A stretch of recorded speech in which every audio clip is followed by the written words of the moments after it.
आमदार काय भाषण वगैरे करत नाही, पण आता म्हणलं सांगावं म्हणलं एक दोन तीन मुद्दे मला सांगायचे आहेत. विरोधक काय म्हणते की हे जी निधी आणला ते कागदावर आणला. अरे बाबा, तुम्हाला तिकीट जर मिळालं तर ती कागदावरच पहिल्यांदा येतं आणि ती कागदावर आल्यावर मगच त्याचं तुम्ही उभा राहता, आमदार होता. तसे दादा तुम्ही आज मी सांगतो, मी लय जवळून तुम्हाला बघितलंय. असं माझ्यासाठी तुमच्याकडे 1000-2000 कार्यकर्ते की आमदार आहे असाच वाटत नाही की आपला घरचा माणूस आहे.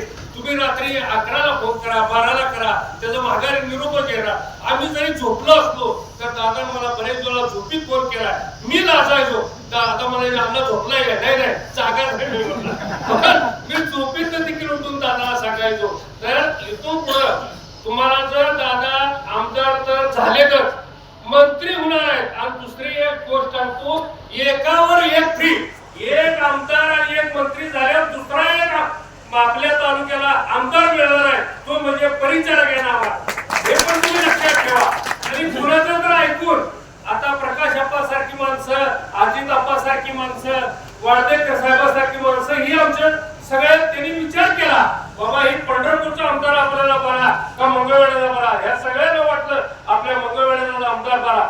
मग जर अजित अप्पा सारखा जर हुशार माणूस असता आणि ते जर उभा राहिला असता तर ही परिस्थिती बघून त्यांनी ओळखलं असता आपला आता ह्यात काय नाही. आता तर पाठिंबा देऊया, त्याने अजून देखील त्याला बुद्धी द्यावी आणि आमच्या विरोबा राहायला आणि महालिक राहायला त्याला बुद्धी द्यावी आणि अजून पण त्यांनी शहाणे असेल तर पाठिंबा द्यावा. अहो मतदार उद्या परवावर आले तर याचं तिकीटाला मिळणार. ते म्हणतोय त्याला म्हणजे ते म्हणते त्याला विचारतो मला पाठिंबा देतो, ते म्हणते त्याला विचारतो ह्याला पाठिंबा देतो. एक दिवशी त्या बंगल्यावर जाते, एक दिवशी ह्या बंगल्यावर जाते.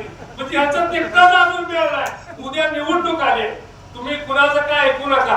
कोण चुरून फिरून जरी ऐकत असली त्यांना देखील माझा हात जोडून विनंती आहे, माझं भांडण असेल मला मतदान करू नका. मचू खताळ असेल त्याला तुम्ही मदत करू नका. भला या गावाचं कुणाचं वैर असेल, उद्या काका मिस्करचं तुमचं वैर आहे, त्यांना मदत करू नका. पण आमच्या कुणाचं वैयक्तिक भांडणासाठी तुम्ही समाधान दादाला मदत करू नका. ही चुकीच होणार आहे. तर कसल्याही परिस्थितीत तुम्ही समाधान